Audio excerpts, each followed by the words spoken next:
Welcome to Bump Set Chat, the podcast where volleyball professionals come on and share their stories, experiences, and advice.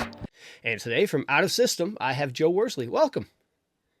Thank you very much for having me. Yeah, I appreciate you coming on. And the way we start things off is we do a few random questions. So are you ready? Absolutely. All right. So you're going home for the first time in a long time. What is that meal you're getting? Definitely home cooked meal, and it depends what my mom feels like making the most. But she has this dry rub ribs that she makes that is like our family's favorite. So usually that's kind of the first meal we have when I'm back home. Nice. All right. What is one TV show or movie you watch way too many times? Ooh, I'm not a huge TV show movie type of person, but my favorite movie of all time is Miracle. Okay. I just love it. But TV show, I'm really big into true crime and any sports related Yeah. documentaries. Nice. Athlete kind of type of stuff is really cool, and I enjoy listening to those. All right. What's your favorite, which one of those sports documentaries would stick out the most for you? There was there's literally any sports one, but there's one I watched this week just because of the most recent one I saw, and it's not even on any streaming platform. It was on YouTube of all things, kind of off the Masters from this past weekend. Yeah. The Masters YouTube page actually released this really cool it's like a 45-minute kind of storytelling of Tiger's win in 2019, and loved it. I showed it to some of my European teammates who are Yeah. not golf people, and they loved it too, just kind of the storytelling. So it's that I would don't know if it's my favorite, Yeah. but it's just the most recent one I watched, so that All one right. stuck in my mind. That last one. Now, if they played music songs for starters, what would your music song be? Definitely something country. Maybe it changes throughout the I that type of stuff. It really my music choice depends on the day, depends on the time of the day. But I'm a big country person, All so right. um, it would change. I would even get some rock as well. I like classics, Yeah. so it would definitely change depending on the day, but something country or rock. All right. There we go. Well, welcome to the podcast, and congratulations on your season so far. You guys are, halfway through the playoffs now. Yeah, just about headed into the semis. And so yeah, thank you very much. Yeah. And how did the season overall go as a whole? I we were definitely very both years I was here, from what I've heard. I don't know. I it's hard for me to understand everything all the time, but from both years that I've been here, we were very underestimated kind of going into the year, in terms of what the team can be able to do. Even myself in the first half, I'm like, we're a really young team.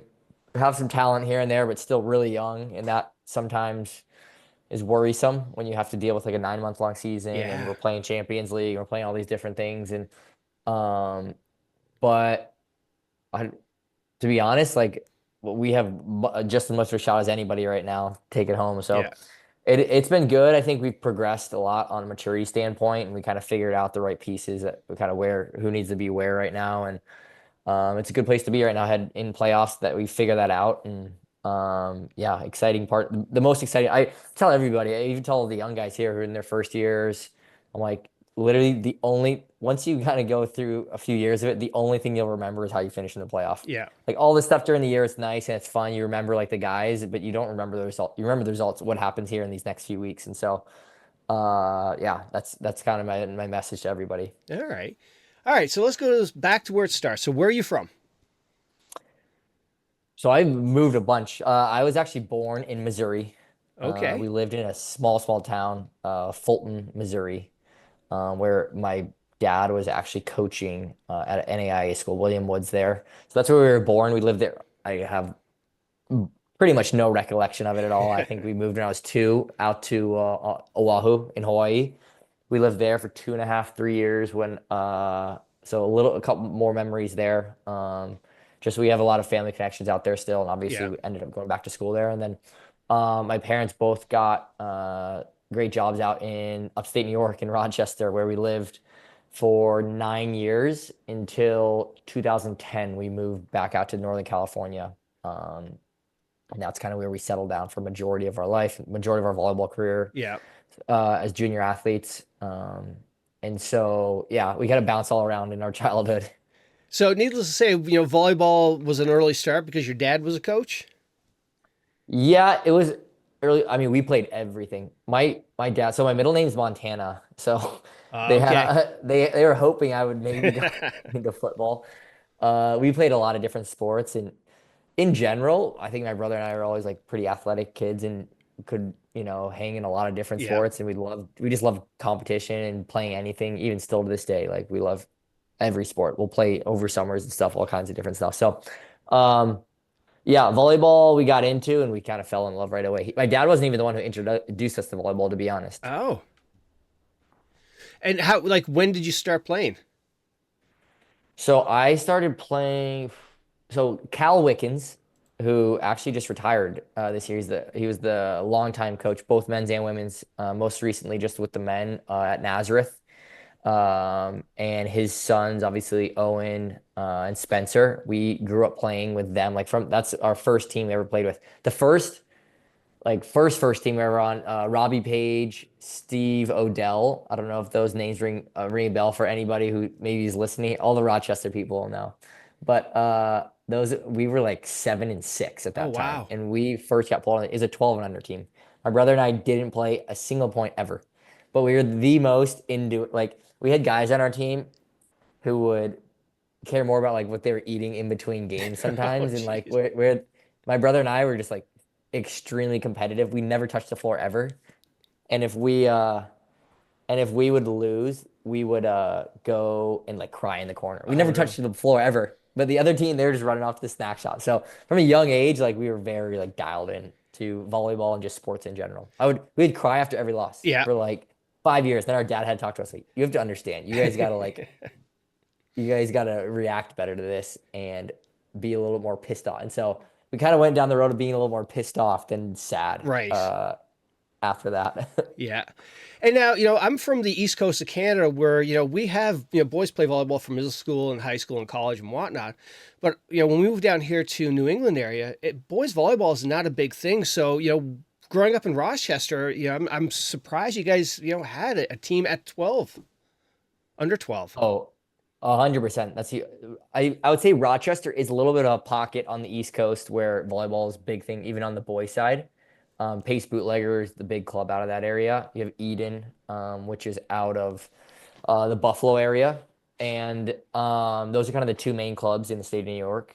But yeah, I mean, up until we were like 13s, we were playing girls mostly. Yeah. We were playing like in girls tournaments nonstop, and so that's what we kind of grew up playing. And then our dad was coaching at Rochester Institute of Technology, and so Yeah. we were always at practices there, like around volleyball, doing playing and just nonstop ball. We were around Okay. volleyball nonstop.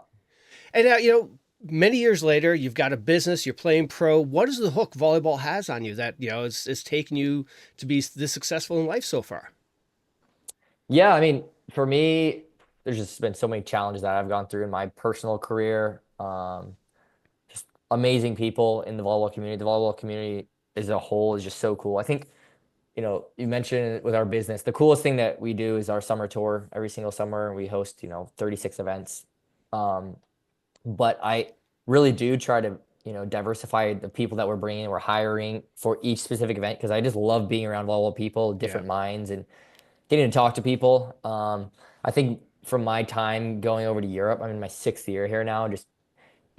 And people say it, but it really truly, it's almost a whole different type of sport in a way when you come over to Europe and how Yeah. you view volleyball and how it's discussed and how um, just the way different styles that you kind of pick up and what you learn over here is just a whole step up. And if you two take, the amount of time necessarily, you just kind of have a whole new appreciation for the sport. And I think can take back a lot of cool stuff when we are doing stuff with, younger athletes, stuff like Yeah. that. But that part of it more recently, I think maybe even more interested because there's just so many things to learn even at this level. And that's the thing that I've noticed. Well, the volleyball community as a whole has always just been so many good people. It's just you like I look at the people, the caliber of people that have been on the podcast so far. We're talking fantastic coaches, players, best in the world, and they're just normal people, gracious, humble, Mhm. and just speaks volume to the volleyball community as a whole, I believe. Yeah, absolutely. Everybody. I mean, there's a reason LeBron, Steph, there's so many big athletes whose daughters and family members are in the sport of volleyball. Everybody I know who's, friends I have in the NFL, NHL, like anybody who gets into the volleyball scene at all just loves it and is just addicted to it and always has ties and in their off time is always looking to do something in the sport of volleyball. So, you know, volleyball is just amazing community, amazing. I think it's amazing sport too. Yeah. And it's difficult for me to think of many other sports that's really is team oriented and how how much the full team matters. Because I other sports and athletes have said their sport is. I'm like, no, I've seen single players just take over matches. Right. You cannot. There's no way for one player to win it. And people say, oh, this player won them the game. Sometimes they make a lot of big plays, but there is no a full well-rounded team and be successful in our sport. Yeah. It's a sport you can play throughout your life. You can play competitively with a co-ed tournament, a co-ed team. You can play with all ages. Like in our little town here, we have a Tuesday night volleyball thing where, there's three other parents with their daughters that come and play. And I don't know any other sport that you can, do that with. Exactly. And I think just the different varieties of the sport of volleyball. You have grass, beach, Yeah. every like stuff that is a little probably easier on the body. Also, grass is from everything that I'm hearing, USA Volleyball, a lot of organizations are starting to get a lot very invested into this sport of grass volleyball just because of how the longevity of it. And it's Hmm. so easy to go set up. It's super easy to sign up. It's also the most affordable. Like to go Yeah. play grass tournament, it's the most affordable play form of volleyball you can get involved in. And so it's there's a lot of growth in that side as well. And like you said, I just think there's just so many opportunities and really cool to see where everything's going in Yeah. sport. Absolutely. So now, after high school and club ball, you were part of the Team USA team as well, right? Yeah, well, in my junior years, I was always with like U19, U21 teams. I mixed up playing libero, setter. And that's kind of like goes it a little into my whole recruitment side of things and really like not having a ton of options to go set in the college Yeah. scene. But yeah, and then I had a couple summers where I was involved a little bit with some training and stuff, but nothing too super involved with the senior national Yeah. team. And now, after high school, you landed at UH. What was your path, the recruitment process to there, and what made you pick, Hawaii? Yeah, to be honest, it's probably like the least likely school that I ever envisioned myself going to. I never was even a thought to me to Yeah. go to Hawaii for the most part of my junior adolescent life. But going coming down to it, there's a lot of people who were pushing me to go play libero. I played libero with the junior and youth national teams. And it's good. It's like my whole life I trained like all skills. So I to go like dig and receive is wasn't like so out of the ordinary for me, but I just didn't enjoy it. To be honest, I don't enjoy playing libero. Everything that goes into the position of being a setter is just fits me as a person Mm-hmm. more than anything, and the way look at the game. And so, yeah, I went on a series of visits, and most schools were pretty adamant about me playing libero or saying, "Hey, you could maybe have the option to come and like give setter a shot." But at the end of the day, I know what that means. Like they're just trying to get you there, and then kind Right. of live you. I know how that goes. So, And like on the so, college side of things, they recruit you're gonna be an outside hitter. You're only five yeah, nine, but they get you there, and then all of a sudden you're the libero. yeah, exactly. And so for me, there was only one school that's like, hey, we want you to come be the setter here, and Hawaii was really that only option. Um, Hawaii was cool. It wasn't my favorite visit. It wasn't like there was a lot of more so because I just really didn't, I think at the time consider that much of an option because I was, had such a good relationship with the UCLA staff at that time. Had a lot of good thoughts, but the more that I put into the thought process about all the other options, I'm like, why would I go and choose something that is not like going to make me happy in the Right. long run? And I've trained my entire life as a setter, and so yeah, ended up going to Hawaii. My first 2 or 3 months, hated it there. Oh, It was really? more so just yeah, it was more so my just kind of mindset on it, and not being super open to just the opportunity there and what's going to kind of come about. And uh, yeah, at the end of my 4 years, like it was the best decision I could have made in my life, and the most amazing 4 years I still to this day had in my life, in all aspects of it, not just volleyball. Nice. Yeah, like you were talking about, you're a setter. You don't want to go play libero. Yeah. I totally get it. Like a libero is a different mindset. It's like a spirit animal. You got to have that hunger, you drive. But when you're a setter, you want to run the show. It's just like you said, you've trained all your life for this. You don't want to go Mhm. and just be the libero. Yeah, like that's my brother. My brother likes to go. He loves getting hit in the face. He'll stand at the 10-foot line and just take it. Like liberos are a little bit. They gotta have a couple screws loose, I think. Yep. And yeah, just like that, and also the involvement in like what you're doing for the team is like, yeah, like when I was playing any form of football, I was playing quarterback. Yep. When I was playing any form of baseball, like, you know, probably play catcher or something like that, where Yeah. you're like, that side. And when I was playing soccer for a large part of my life, I was, midfielder. So Yep. kind of Just distributed running the like show. yeah, all those positions that I played never really have the identity of what liberos are. So it Yeah. never really made sense for me. And now, going back to that freshman year, what was probably some of the more difficult things or challenging things of that for, that freshman year? I mean, there's a whole bunch of things. One, I would say, just being totally honest, like Hawaii, it's not a Power Five now. You have the Power Fours, but at the time, Power Five school. So I had a lot of options to go to really cool places with really cool resources and all these things. I had a lot of good friends at the other options I was looking at, and so feeling like I just going into it, I wasn't super sold on that it was the right decision at the time. And also a big thing, and I heard a lot of guys deal with the same thing is, the fall is the off season. So Right. what your schedule looks like in the fall is completely different from what happens in season, and also just your lifestyle, everything that goes along with it. And so, um, it was from everything that you felt like you're missing out maybe from other programs. You feel like you're just not happy with a lot of things. There's a lot of you're just getting to know everybody as well, where other programs I would have gone in and known a large majority of Yeah. people there.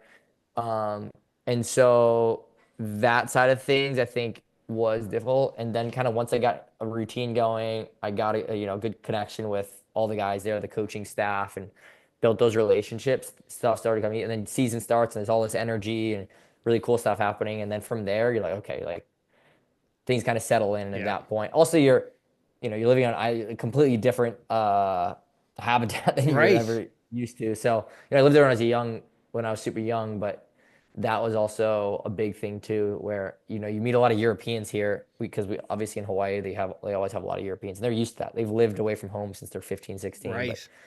for us Americans, it's a little bit different, Yeah. especially going 6 hours away. Yeah, totally. It's not like, oh, you can go home for the weekend. It's not that easy. No, exactly. Yeah. And now how about what was the adjustment of level of the play? Was, when you started playing, were you like, okay, I can hang with this, or it took a little bit of time to get used to the tempo or the power and whatnot? Yeah, I mean, every step you go up physically is, especially high school to college, is the biggest physicality jump you'll make Yeah. because you go from your 17, 18, you're going on to a team where you have 22-year-old guys that are just lifting 4 straight years. They're on Right. programs. It's just a totally different jump. And so from college to pro, you're not dealing with that as much. A lot of times the younger guys coming in out of college are probably even more jacked and built than a lot of the older guys in Yeah. the pro scene. So um, that's the biggest thing, physicality. And then at every kind of level you go up, the room for error becomes less and less. Yeah. Um, that's definitely the biggest thing from going from college to pro. So yeah, okay, you have the physicality now that you need, but how do you rein that in a little bit? Yeah. And that's always the kind of in the first couple of years you see is the adjustment that needs to happen going into the pro kind Yeah. of ranks over here. And now, something I've noted, I looked at the rosters that you played on, your time that you played with some really great people there. Larry Tuileta, Rado, Capono Fay, who actually was one of the first few guests on Hmm. this podcast. Yeah, Kapono was one of my roommates. I lived with him one year. Hendrik Mole, who's good shot at the Olympics and the Norwegian beach volleyball team for their LA. He's one of my roommates, and so I think yeah, that second year it was my second year, yeah, where I lived kind of with some older guys that helped a lot too, Hmm. and just getting perspective because those are some of our leaders of our team at that time point. So I really enjoyed, that year, just kind of getting to live with them and really connecting and building relationships with them. So, but yeah, I played with some really, really awesome people, first of all, and obviously great players. Yeah. And yeah, like I said, I can't speak more highly of just my time there and And everything that speaking happened. speaking of your time there, coming away, looking back at it, what were some of the highlights for you? Yeah, I mean, all the on-court stuff is amazing. Obviously, you play in sold-out arenas and all this Right. stuff is really cool, and you'll never forget those. But we started something when I was there with the beach volleyball team. It was like a four-man beach tournament, and at the beginning of the year, like stuff like that. And we would do team camping trips in the fall out to the west side and stuff like that. Those types of things that we did in the preseason trips. We'd go to Japan and all that, and just the experiences we had together, those for me stick out the most. And all the times that I remember, when I think about, my time in college, that's what some of the first stuff that comes to mind. And Yeah. a relationship with the coaches, and, Milan, who's the assistant there. Every single day I was in there playing short court with him, and how much that kind of, it sounds kind of crazy, but how much that has helped transform me as a player as well. And um, yeah, I mean, all the on-court stuff, obviously, I can go on with, Right. and there's different aspects of it. But it's really the other stuff that always kind of pops in my head first. Yeah. Now, I've had a lot of the players who've been on were in the they're still playing or played there, last year or whatnot, like Chaz or Spiros. They talk about the fans. The fans are just, totally love the sport, love the team. Back when you played, was this fans, the same, that same love, or has it just grown from there? Yeah, I mean, that's the cool thing in Hawaii. Like, there's no pro sports there. So Hawaii is the team. You kind of look at it, the university is the team. So Right. all their sports are really what it's on statewide television. Everybody knows what's going on with all the top teams. And, in the most recent years, the men's volleyball team is probably the most successful team at the school. So it takes a lot of media coverage, takes a lot of the advertising around the islands. And so, yeah, the fans there, you have so many fans that have been fans forever. And you learn that quickly, just how much people have been connected to that program forever, Yeah. and how much people want to help the program. And so, yeah, Hawaii is just such a unique. I think one other place you could probably compare to is like a Nebraska, where it's just so unique. People are like, oh, how do you like replicate that? I'm like, it's just the community. You can't replicate that. It's the Yeah. community. It's what they value. It's just the connection, everything. You can't just kind of pick it up and try to redo it in another city, Yeah. because of several different factors. But Yeah. yeah, it's really amazing. The people there just make it Nice. that much better. And then, after college, was pro always a part of the playbook, in the for the plans to go? Yeah, for me, from a young age, I still super ignorant to kind of what that meant. Um, Good and bad, majority like good, but like good and bad. And yeah, from a young age, from as long as I can remember, yes. And now, what was that process like? Because I think you played in Germany for your first season. Yeah, I played my first year. I ended up playing 4 years in Germany at two different clubs. Yeah, I mean, at that time, you have a lot of agents kind of show up to the Final Four. A lot of the times, the guys who are leaving, they'll have conversations with at the hotels and stuff, kind of as it finishes. That's kind of how everything got started for me. I was really ignorant to everything, and like where's some options for me to go, like what's the best decision for me, all these different things. And I think everywhere I've had to go, it's kind of been the same story. Whether, when I first go to Hawaii, when, with the youth national teams, when I first come over here, kind of like always having to kind of prove yourself at Yeah. every step. And that's helped me more than anything, I think, as an athlete, and having that process and having to repeat that process over and over and over. And so it's the same thing kind of when I came over to Germany as well. And now, when you got to Germany, like, when I talked to other players like Mike Marshman, and so lonely, like, I think he played in Finland his first year, and it was, dark half the year, but it was just a very big, emptiness, not being around family and friends and whatnot. What were some of the struggles you had when you're, in that first year for you? Yeah, so when I got off the plane, it was the first time I'd ever been to Europe. Oh, I'd been wow. to Asia, I'd been to South America a bunch. Europe, I'd never been to. So, um, my family, I have a lot of connection on my mom's side to Germany. My whole mother's side's from Germany. And so I heard about it a lot. Didn't know what to expect still. I was so fortunate for the first club I went to, Friedrichshafen. Just class act, like top to bottom. Super professional especially for a first club, like Mm-hmm. going over there and just it's a beautiful city. You're at the base of the Swiss Alps there. Oh You're on a wow. lake. And the club is super professional there. Staff was amazing. I loved my staff when we were there. And overall, just the experience. I was able to build connections too with the people outside the volleyball program as well. So we there was like a restaurant there and a Greek family, and kind of the grandmother of the restaurant pretty much was the sweetest Greek woman. And like any, I had two stories about that, which is it's so unique to find these types of relationships. But like when I every holiday, she always invited me to her house, made unbelievable food, sit there, drink Greek wine together till 3 a.m. And then I had COVID actually my second year there for 3 straight weeks. Oh shoot. Somehow she got word that I tested positive for COVID. She just asked for my address.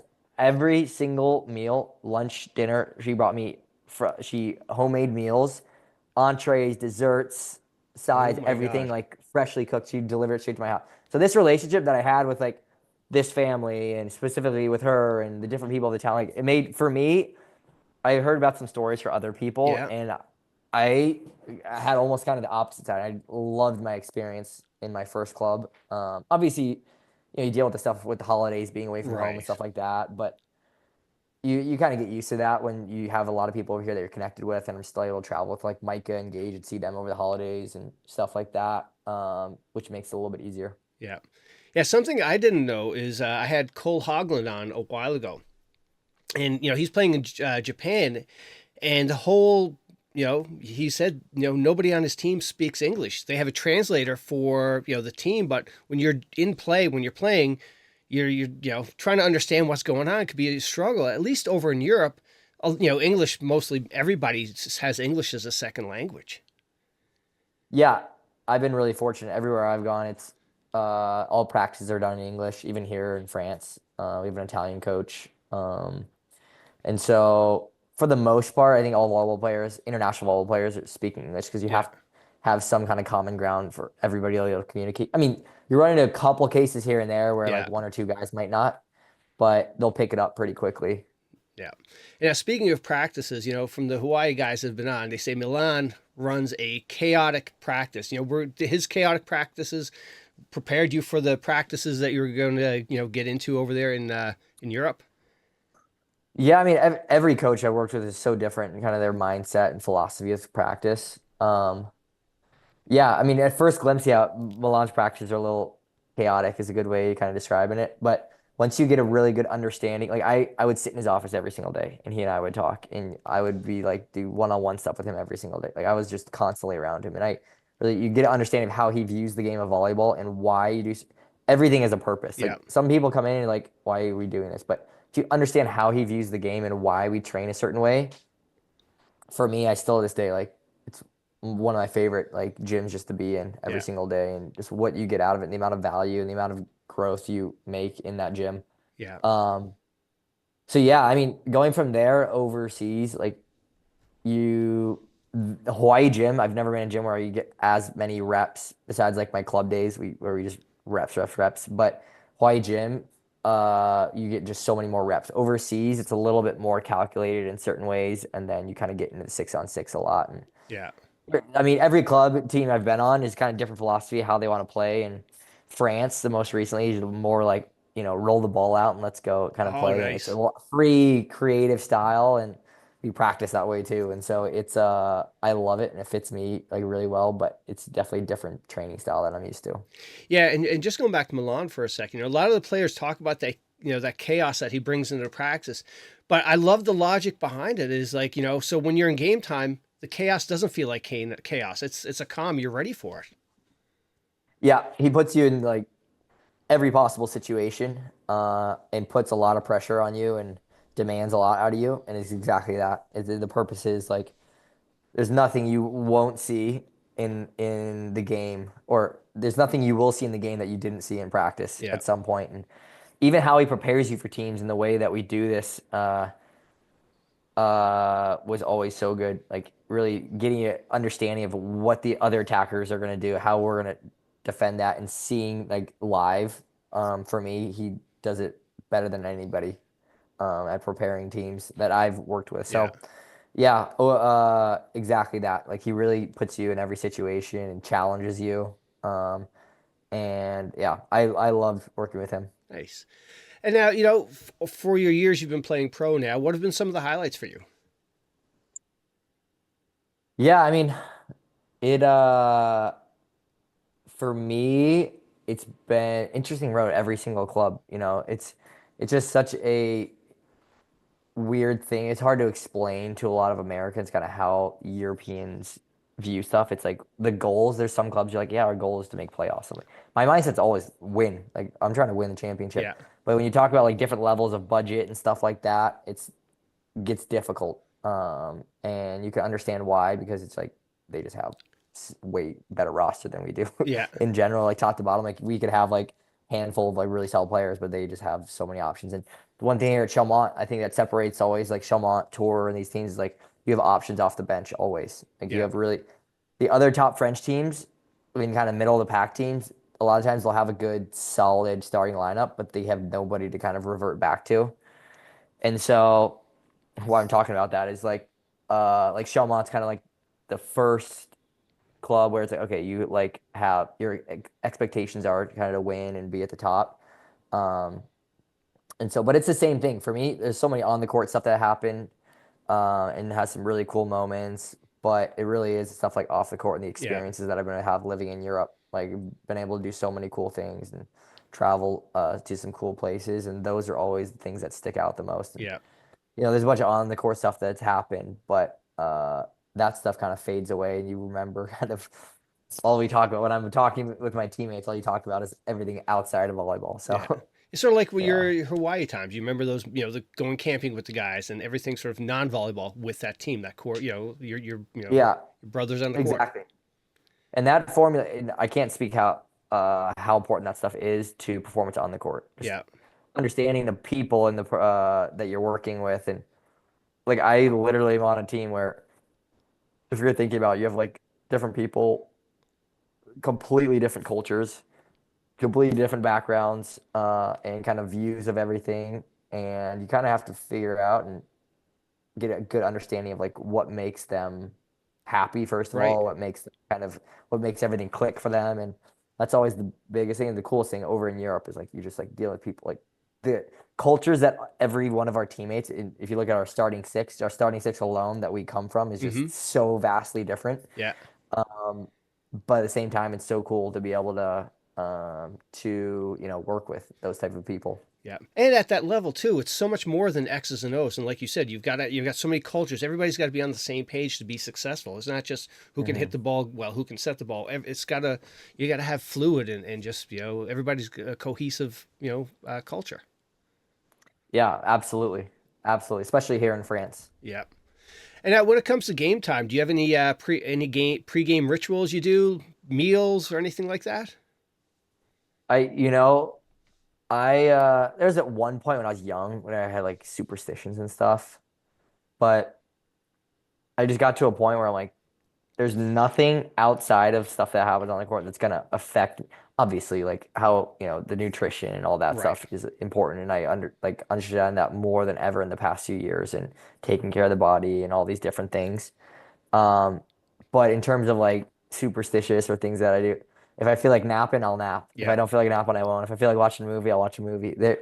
Um, and so there's nothing that for me is really something that I have to do at Yeah. any point, or any type of rituals. And felt like I kind of play a lot more relaxed and just easygoing that way. And to be honest, like playing in France has taught me that the most. Like everything everything in France, laissez-faire for sure. Right. And you get an understanding of like how French players specifically, they're two-time Olympic champions, and if you watch some of these French players, like if they're playing sometimes in a match that doesn't, have a lot of meaning or doesn't like some days you watch them, you're like, how are you a professional athlete?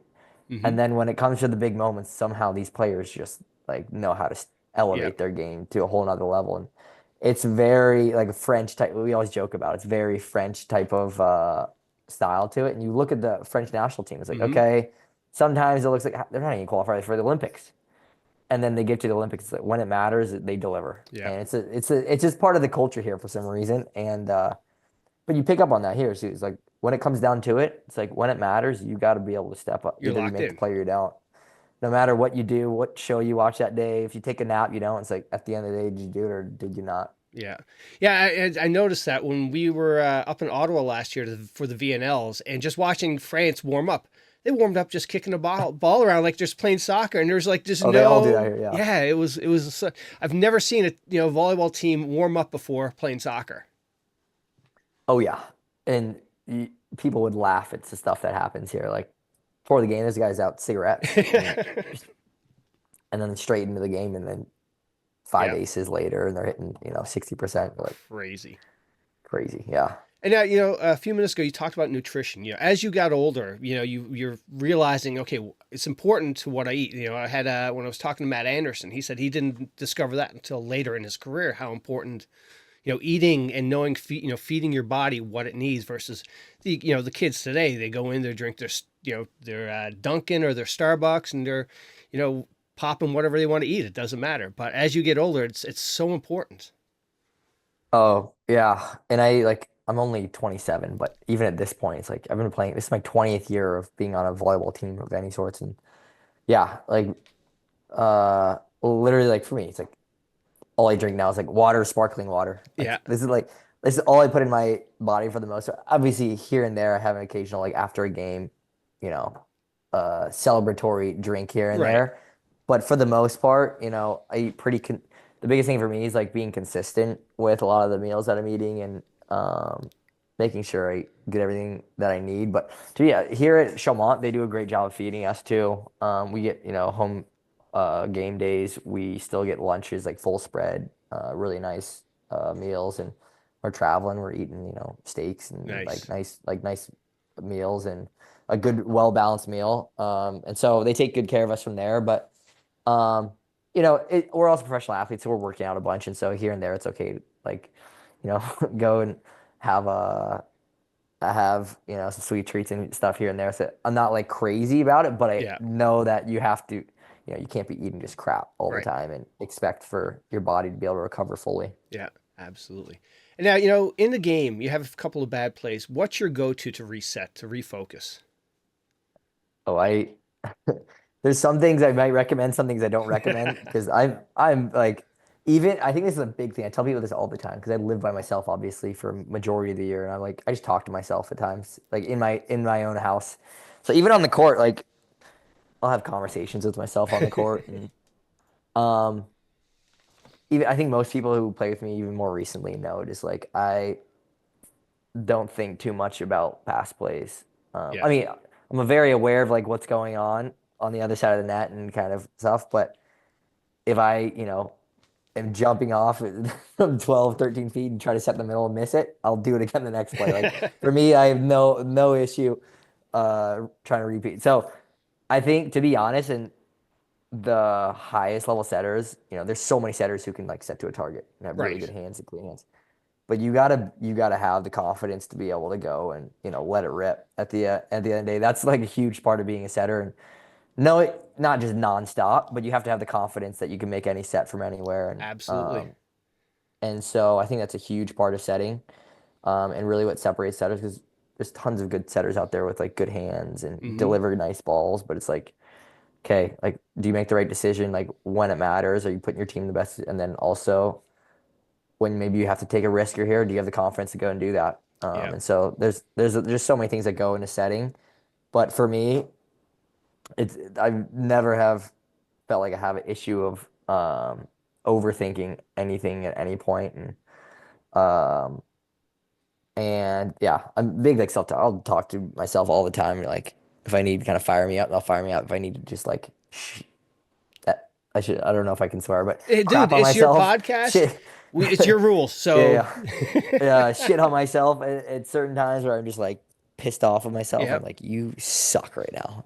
And sometimes that gets going too. There you go. Stuff like that. So there's different methods to it. And I definitely know that stuff that works for me does not work for other Yep. people. But But, yeah, I've also worked best with coaches hmm who aren't like in my ear nonstop. Like yeah, that for me gets a little frustrating that at times. micromanaging. Yeah, yeah, that never has worked out super well for me. Yeah, Um, Fortunately, I haven't really worked with a ton of coaches that do that, so that's that's good. been nice. Yeah. Yeah. Speaking of that confidence, knowing that, what, second ball is mine, I can get it, Yeah. that's mine and I can put that anywhere. That's the confidence, a good setter needs to have. Hmm. Absolutely. Yeah. Absolutely. Yeah, the that's something my dad trained me from a young age. Like even the middles now, they talk about it all the time. They're very well conditioned on the teams that I'm like this year. Because if they're in the way, I will put them on the ground. Yeah. Like we have a 7 foot middle, and I will put him on the ground so fast to get to the ball, and he knows it too. And he's like, we're conditioned. We know Yep. balls like get out of the way." I'm like, Absolutely. "It's good. That's how I want it to be." Yep. Clear a path. I'm coming for it and it's going to be Yeah, mine. Yep. yeah. Absolutely. And now, working with a lot of the younger players, do you, especially from a setting standpoint, what do you see that are, sort of quick fixes or things that you wish clubs would work more with on these players, on these setters? Yeah, it's a great question. I was just talking to somebody the other day about this. Me and Micah have a really similar view on like how we train setters, what we're working on. There's different things that we might teach here and there, but just our philosophy on a lot of stuff is really similar. So it works out well when we're like doing events. When we are working with setters, I just like to see them set for a little bit and like observe them Yeah. because my biggest thing is like you have to deliver a consistent ball. Yeah, you like got to have confidence to be able to sling it around stuff. But if you're just setting different ball all the time to each hitter, then it gets a little difficult. And it's like, okay, then we're going to look at your mechanics a little bit and how can we get a little more consistent ball. At the same time, majority of my coaches I played for hate using targets. Yeah. Um, and yeah, it's nice to kind of get a touch on the ball and stuff, but it's like I want you to be setting our hitters because every single hitter needs a different ball at Absolutely. all the time. And so that's a big thing for me too, is like, yeah, maybe I'll use the target on a couple things for them just to kind of start things off, but I want them working with their hitters and taking a look at because that's the relationship that matters the most. Um, and figuring that out, and that's where like the top setters, like you kind of have that connection. Hmm. The best hitters I ever played with, like it's because we have a really good connection, we have a good understanding with each other, and that's super important. So yeah, and from there, when I'm working with like really young setters who are getting into it, it's like the first thing I'm working with them on is footwork. Yeah. Like that's the most important thing, being able to get there, get balanced. You know, I'm never somebody's like, you need to jump off 1 foot, you need to jump off 2 feet. Everybody has a preference, Yep. and I'll give my recommendation on certain things, kind of give, but I want them to try it. And I'm somebody too. I've had coaches try to adjust my setting stuff. I've adjusted it here and there a little, but there's also kind of a certain style that I have my own that works Hmm. um and that I'm most comfortable with. And yeah, it's the same thing when I'm coaching and working with these young athletes. It's like, okay, if there's a problem, then we can go look at fixing it. But I'm not gonna sit there and try to overcorrect and like make everybody like robots. I know there's some coaches like we're gonna set the same way every single time, and Yeah. everyone's gonna set this way. I'm not that way. And I want to kind of take the athlete's strengths and you know I guess shine light on it and Yeah. kind of and strengthen those strengths instead of kind of like trying to change them because I don't know. I in that way as an athlete and I want to, do what I'm most comfortable doing, even though I will try, new stuff here and there. That's how I kind of developed as a whole. I watch a lot of volleyball and I go try different types of things and talk to different people and, that's part of growth too, but it has to really be the athlete has to believe in it Yeah. before if they're just doing it just to kind of be robots. I don't see that usually translate into a high kind of elite level Yeah. setter. Yeah. You brought up a really good point there about, having the athletes work on their strengths. So as a setter, if I know my hitter likes it a certain way, okay, I'm going to try to feed them that way because I don't, you don't want your hitter to adjust to something that's foreign or, something they've been swinging a certain way for a couple of years. Yeah, it is mixed for me as a setter. I'm like, listen, if we need to go a little bit faster, and maybe you like it a little bit slower, but we need it just for our team. And so it's figuring that out. If they're incapable of doing it, then you don't go as fast as you would with somebody else. Right. But you have to like come to a middle ground because for me, just in terms of like how we run the offense and stuff, I'm like, everything I like to play is with a little bit more speed, Yeah. and there's a little more timing to it. And so, yeah, different hitters that were even on this year's team. It's like every hitter I work with is a different ball for sure. But we've sped it up a little bit in some way, shape or form. And so, but at the end of the day, if they're like, it just doesn't work out for them, then you as a setter got to realize that and be like, okay, this isn't the right fit. And Yeah. you got to figure that out, kind of throughout the year, what works best and what's gonna get everything working, the cleanest, I guess, for your offense. Yeah. And now, speaking of setting, what is your favorite set? You get that perfect pass, or is it a wild, crazy pass, and all of a sudden you go up and you just fool all the blockers and you throw it over your head? What is that? Your favorite set? Yeah, I think everybody in our league know just how they defend us. They wait on the bick. I love playing pipe. They call it tempo pipe here in France, but first tempo and bick over the top. It's Yeah. like my favorite. Just the timing of it, and because it's you kind of versus the middle there, and they're Right. having to make a read, and I like that aspect of it. And Yeah. we're really efficient at it this year, which is always good. And I like to play really high percentage, and so. Yeah, and our coach is a big advocate here on just like playing middle of the court, really having control of the middle of the court, and I'm really big with that too, playing a lot with the middle and our middles and our pipe bick over the top of Yeah. it too. Nice. Now, for those college players that are thinking about coming pro next year, what advice do you have for them? Talking to Jacob Pastor, beforehand, him and I were chatting. He was just saying how helpful you've been for him, in his transition his first year playing pro. What advice do you have for those college kids that are going to be playing next year or coming over? Yeah, I first thing I would say is talk to people who are over here. Like don't I've talked to so many college coaches and they really don't have a good understanding of like how things work over here, and like I've just heard advice given from college coaches. I'm like, I hold my tongue sometimes. I don't want to like, Right. but ask people who are in it and have experienced it and understand this, or athletes who are even retired now but lived overseas, because they have the best understanding. They have the Hmm. most connections. They know all the agents, they know all the clubs, they know all the leagues, and so really speak to those people if you have questions. Um, and all the ones who do speak to people usually end up in better situations, if I'm being honest, Yeah. because all the time people will sign and then they'll come and talk to you like while they're in the middle of the season. Like if you just ask somebody, you would know, like you wouldn't have had those issues. Um, and then go somewhere for sure that you'll get chances to play and be on the court.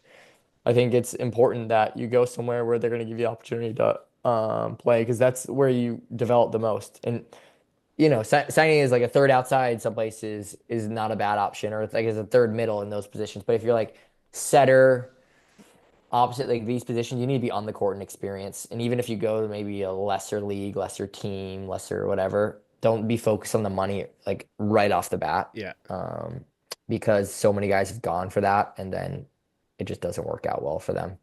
And so, yeah, everybody who's kind of taken that route usually ends up a little bit better on like a trajectory standpoint. And you Yeah. get the experience, you live overseas, maybe a little less pressure, because obviously where there's more money, there's more pressure. Absolutely. Um, and going to a place where you just like know is a good spot to develop people and is a good coach to do that as well. That just comes from talking to people. Yeah. And now for those, younger players out there, what advice do you have for them to, how can they develop a better volleyball IQ, especially the setters? I tell everybody, play every style of volleyball. Like play grass threes, play beach doubles, play short court, nonstop, like all these different versions of volleyball. They all really can, help you in all the other forms as well. So reason I keep bringing it up also because I'm playing here, obviously, but France here, they're two-time defending champions, but you see their system.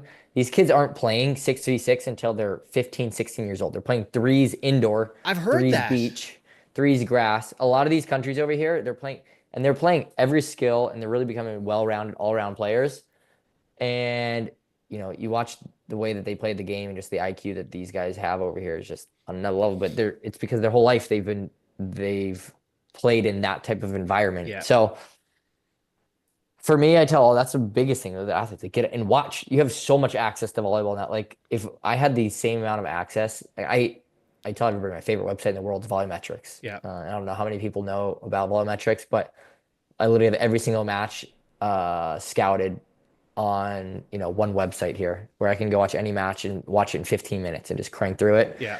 And just I'm watching every league, every match, just interested to see how things go and I love it. I just love volleyball and you learn so many, you pick up different things on it. And so just all those aspects of you have so many resources over summer, just going and playing more volleyball. I tell people all the time, you need to play more volleyball. Like it's it's less about thinking, and you need to get on the court and play, and just you learn by playing the most, in my opinion. Yeah. And it's, you just set up a net, go play in the soccer field, over the summer, get a Hmm. few buddies and play. And that's, you're just constantly touching the ball and Yeah. playing. Gage and my brother and I grew up with a bunk bed, a large part of our life, and Yeah. we had a ladder, and we called it bedroom volleyball. So we put the ladder in between, and it would be like just pure like chaos, like always turn into a huge fight, like one of us slamming each other's head through a closet door or something, Yeah. because we just get like so into it. But this little like mini volleyball, everything kind of goes like that type of stuff. People probably have talked about baby court on here in some way, out in Hawaii, like that type of format. Yeah. That's where you'll pick up the most amount of these different skills and like being able to control the ball in tight areas. Yeah. Um, we grew up Pacific Rim Volleyball Academy, is my family's club, that we grew up at and where we trained, and it's literally a box. I remember when Sprawa and like Brad Keller and them, when they were at UCLA, came, and they couldn't believe like the facility change. It was like you have maybe 3, 4 feet on each sideline. One end is just a wall, and Oh, the wow. ceiling is maybe 23 feet, maybe. And it's a box.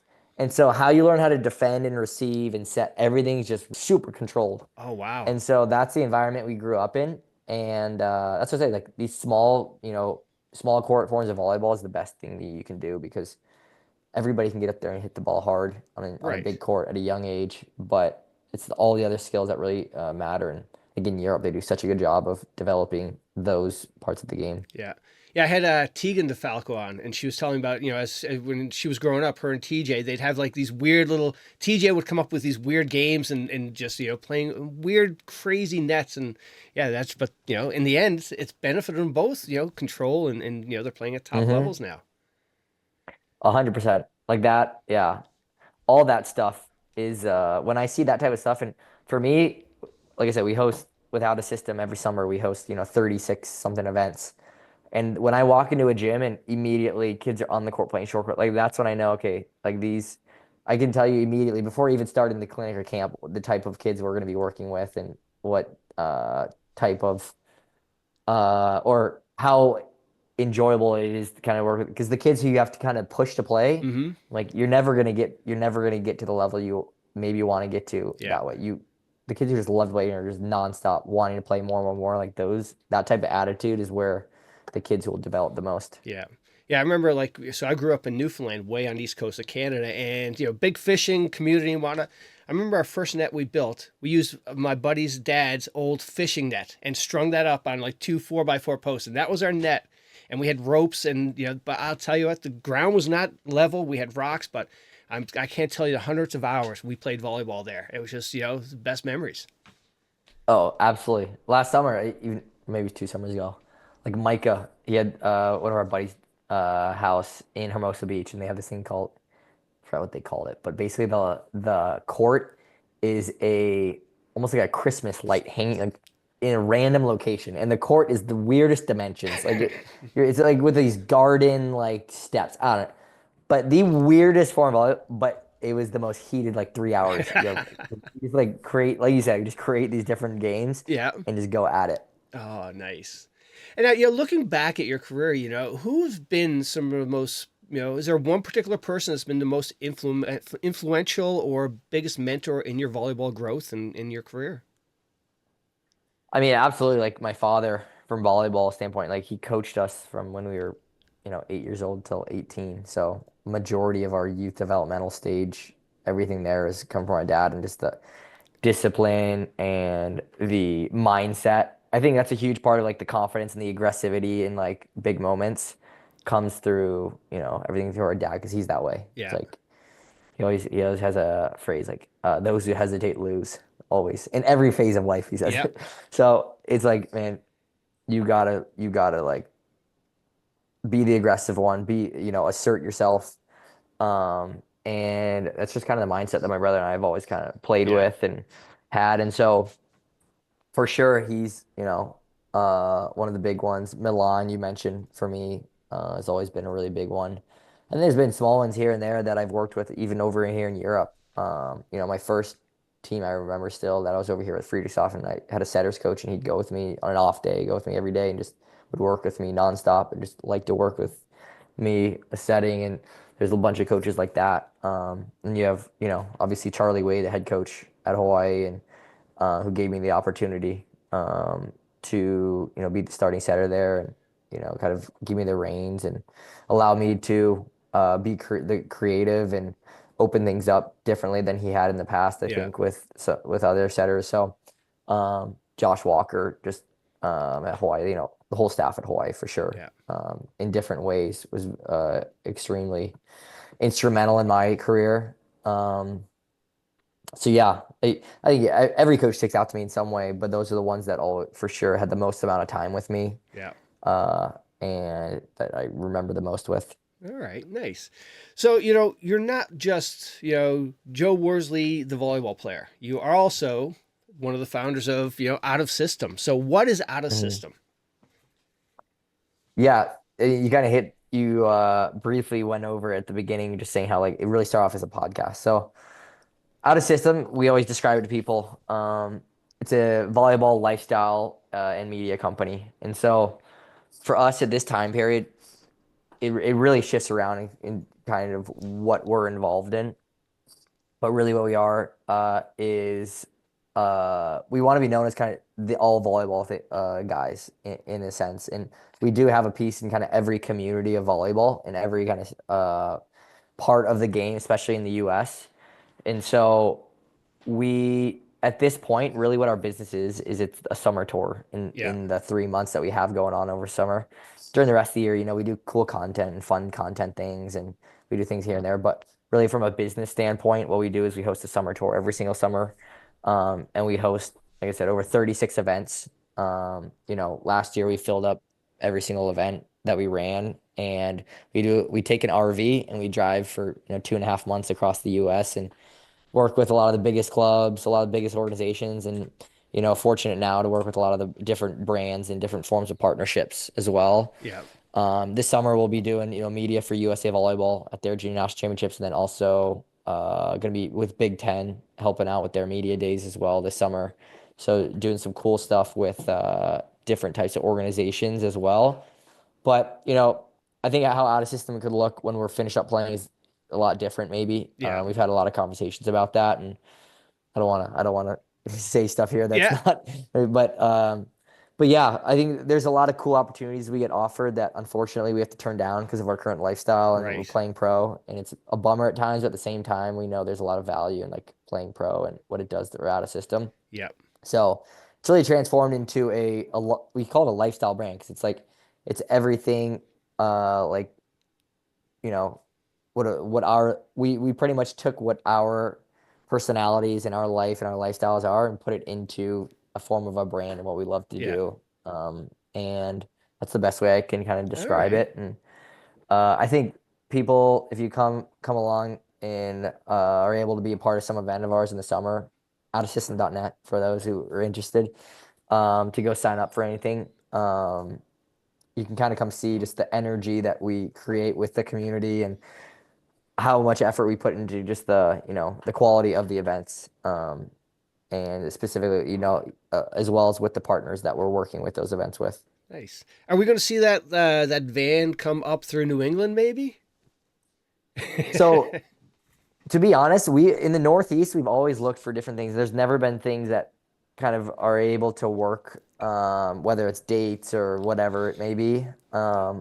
This summer it won't we won't be able to go to the Northeast, but in the future we would love to. So if there's Yeah. clubs and people who are interested in having us up there, I always at the end of every summer, this is a big thing. At the end of summer, we open a link and we just all kind of inquiries for the following summer. So we set our schedule for the next summer like in September. Yep. Um, and all the time in, April, May, I'm getting emails from clubs.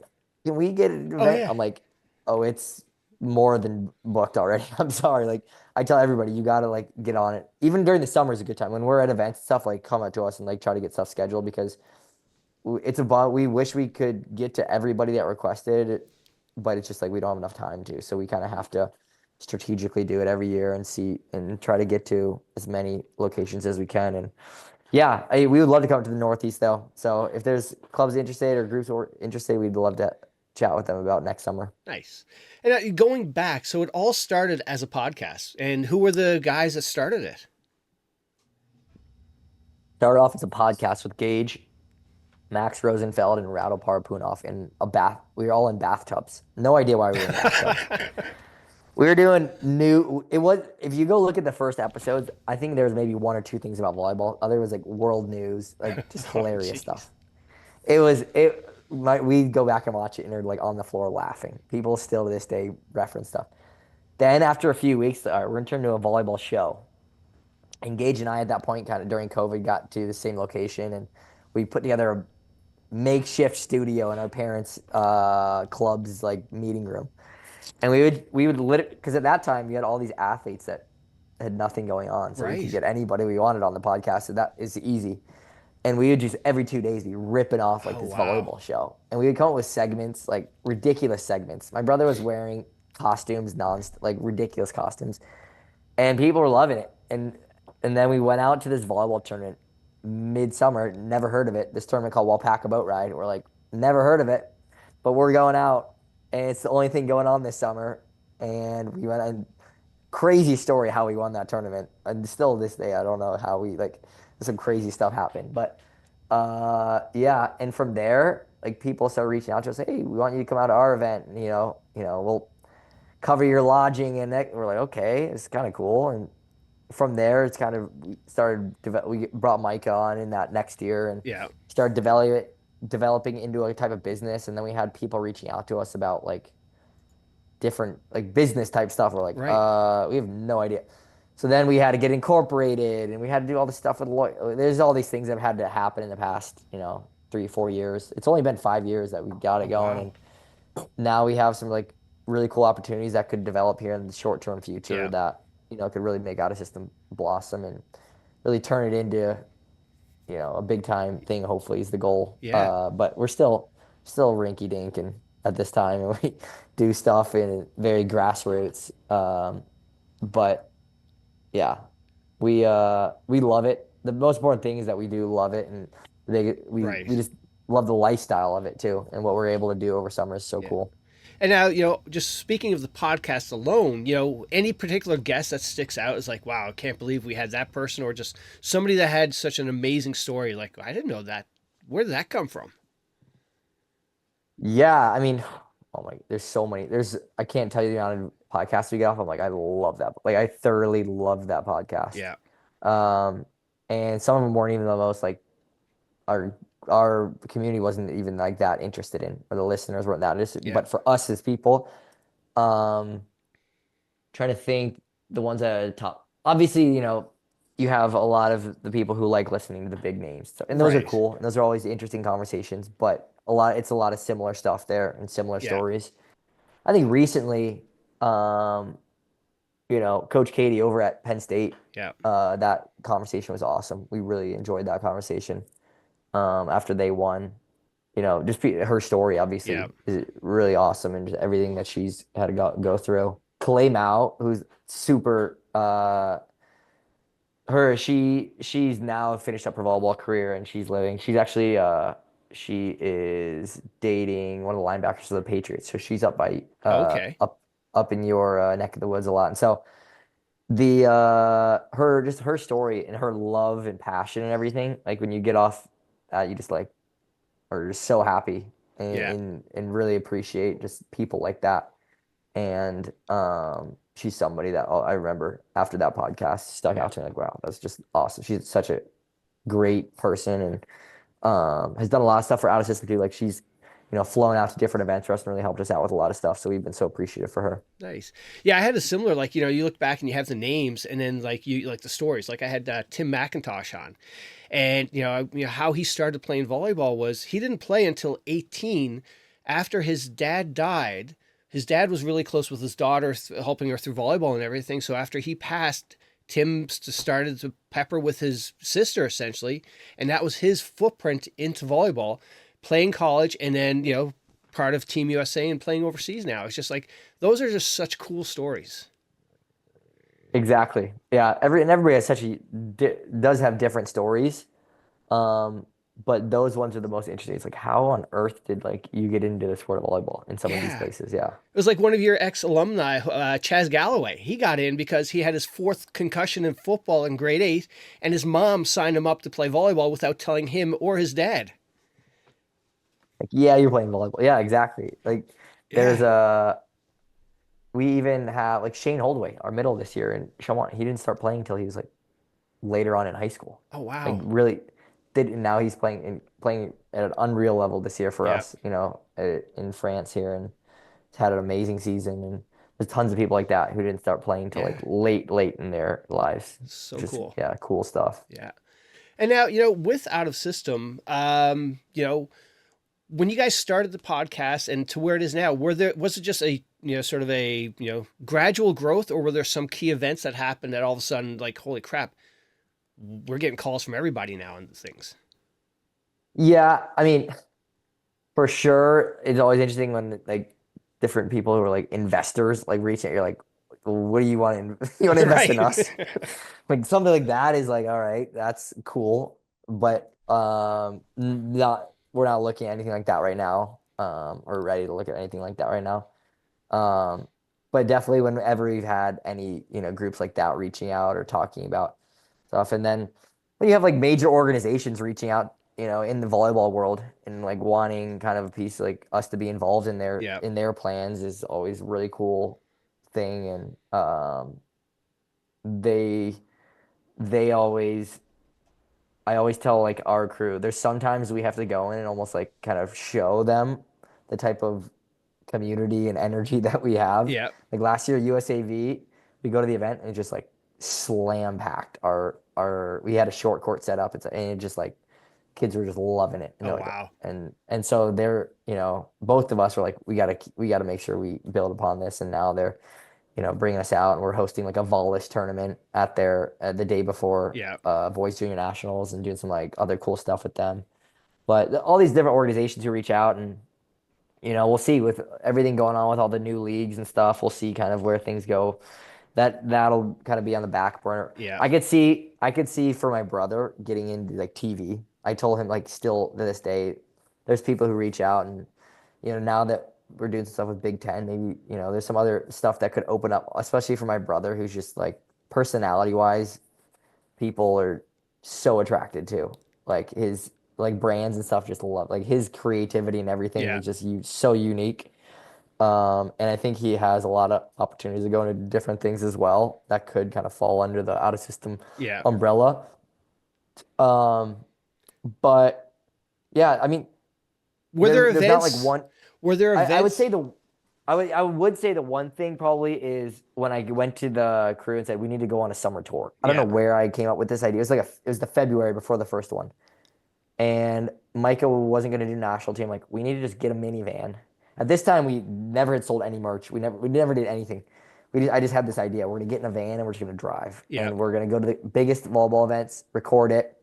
We didn't have a videographer, so we found this no, he's 18-year-old frat star, we always say, from in college. He was played for our family's club back in the days. He was little guy at this point, didn't know anything about media. We're like, yeah, we're gonna pay you a little bit of money. You're gonna come travel with us. And it was all of us finished that summer. It was like our favorite summer still to this day because it was just so raw Yeah. and so.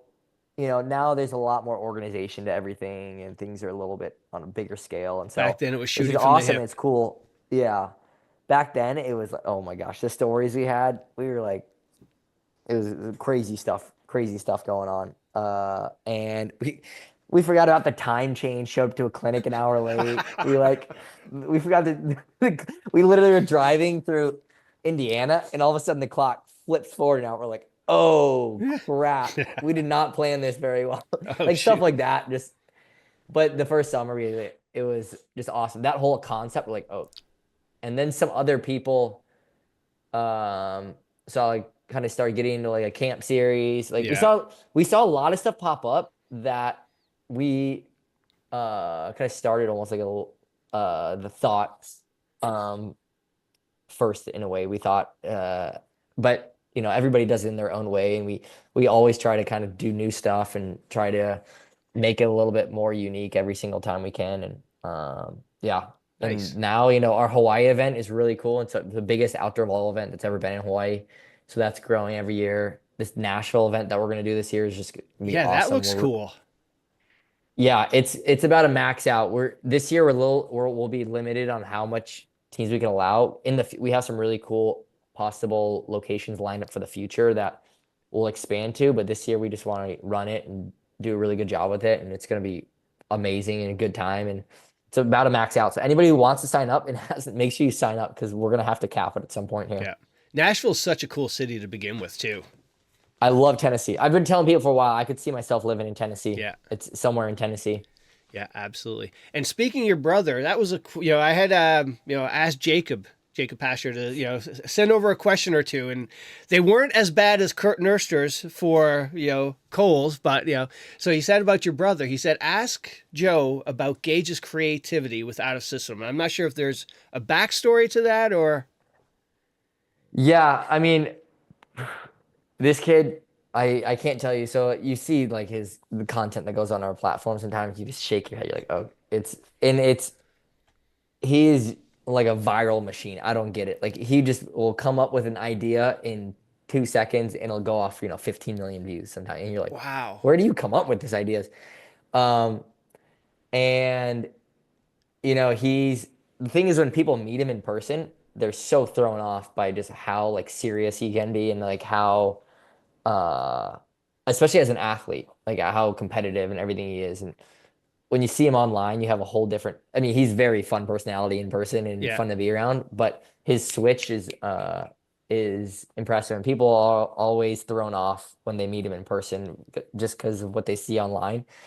And so I I remember Micah when he came and played for our club team when he was 18s, when he flew over and lived with our family for a month, played for Pac Rim for us, my last year club, and his family came out for a turn. It was like a preparation tournament, and they met him, and I've heard this from so many people.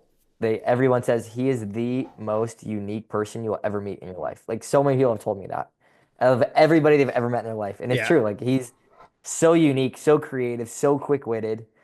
Um, and yeah, like from a content and a creative standpoint, like he's all the time coming up with new ideas and stuff. So from the creativity side and all the content, it's all him. Yeah. Like he taught himself how to edit like YouTube videos in a rapid fashion. And people like I know like a lot of editors and videographers, they're like ask for editors and stuff. I'm like, oh, Gage taught himself that in like months. And a lot of them are very impressed Yeah. with what he's been able to teach. I mean, he's not like the highest level, but what he's able to produce with some of our more cinematic type pieces we've Yeah. put together is very impressive to a lot of people. And yeah, like all the contents, I've been so impressed with everything that he's put together. Yeah.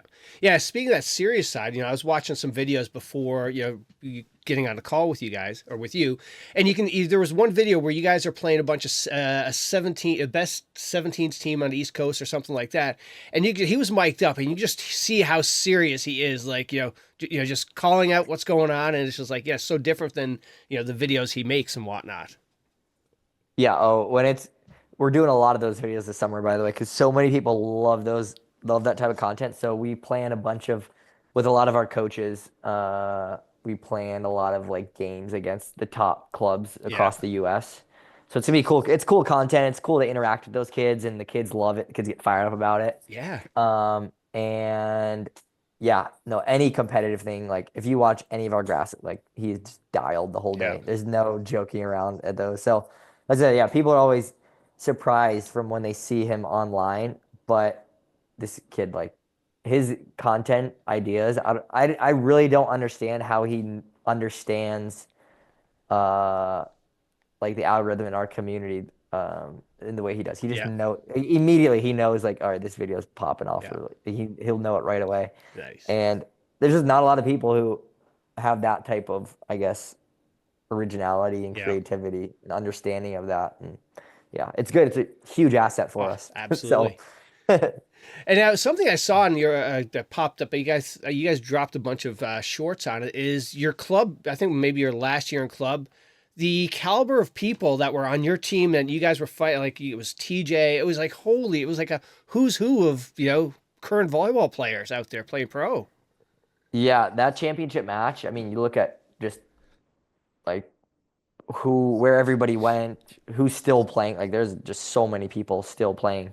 Shane Holdaway was on that Huntington Beach team of Josh Tuninga, TJ, Kyle Ensing. No, Kyle Ensing wasn't on that team. I take that back. But then on our team, you had Micah, Pat Gassman, Jordan Ewert, Gage, Avery Ellsworth, who was playing pro here for a solid amount of years. And yeah, it's crazy to think about all those athletes and like playing in that same division Right. for Yeah. our whole life. It's Yeah. wild. Yep. So now, I had Christian Huron, who's the PME volleyball guy, and he was with the VN. He did a tour with Team USA last year through the VNLs, and he had a question he was asking people. What's the easiest position in volleyball? So Joe, what's the easiest position in volleyball? Easiest. Oh my Easiest. gosh. For sure, opposite. Yeah.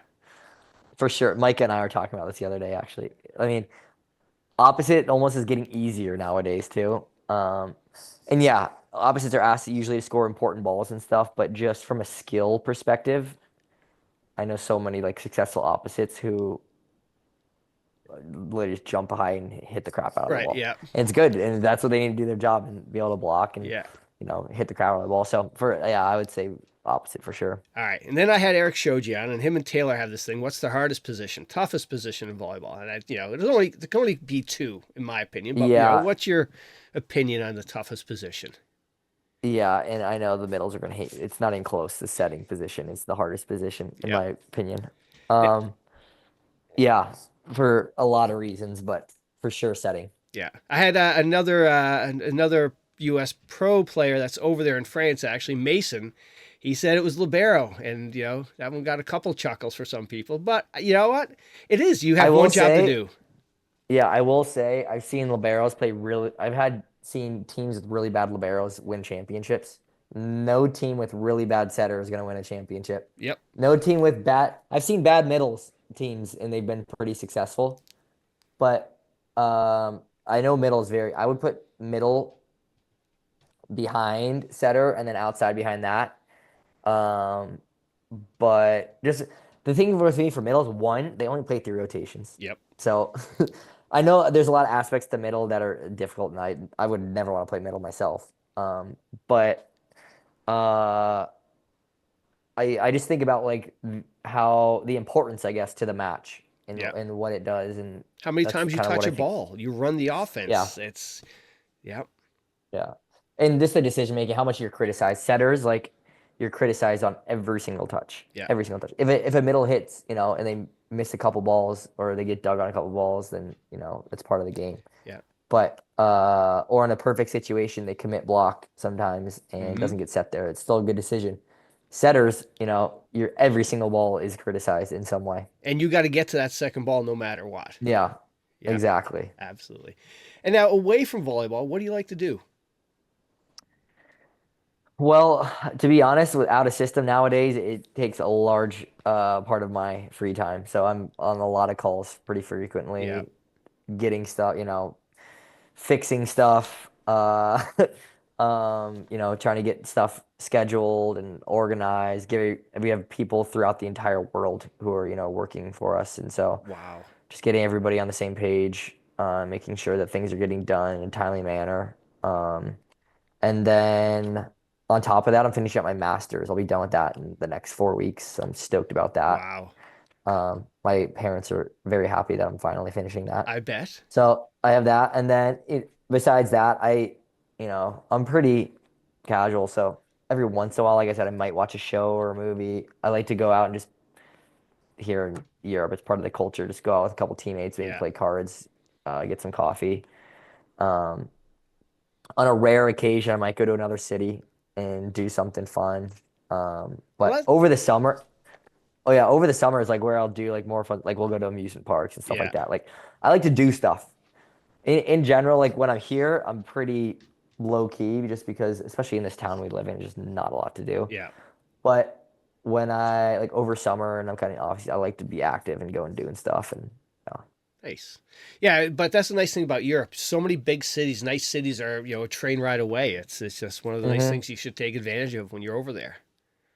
100%. Yeah, like Paris, I can hop on a quick 2 hour train and I'm Yeah, in Paris, middle of Paris from here. very cool. And now, I want to say thank you for coming on and doing the podcast. But before I let you go, like with past guests, I look for you to recommend somebody in your circle who would have a good story to come on and share. You mentioned my brother. My brother's always an amazing conversation, but I'll give you somebody else. All For right. sure at some point you need to have my brother because he's just We will very get him funny. on. Absolutely. Um, but trying to think somebody unique that I'm trying to let me oh, you know who's really interesting and awesome to chat with is Rebekah Alick. Okay. She middle blocker at Nebraska, Yeah. and she's done a lot of stuff with us over summer, and she's just fun person, very talkative, interesting, loves volleyball, and I think she's a great person kind of Excellent. Yeah, I have just on. had Skylar a few weeks ago Okay. from Nebraska. So, all right, we'll get her on. Yeah, no, she'd be Excellent. awesome. She'd be super down for sure. Nice. All right. Well, hey, Joe, again, thank you so much for doing this. Really appreciate it. And good luck in the playoffs. Thank you so much. I appreciate it.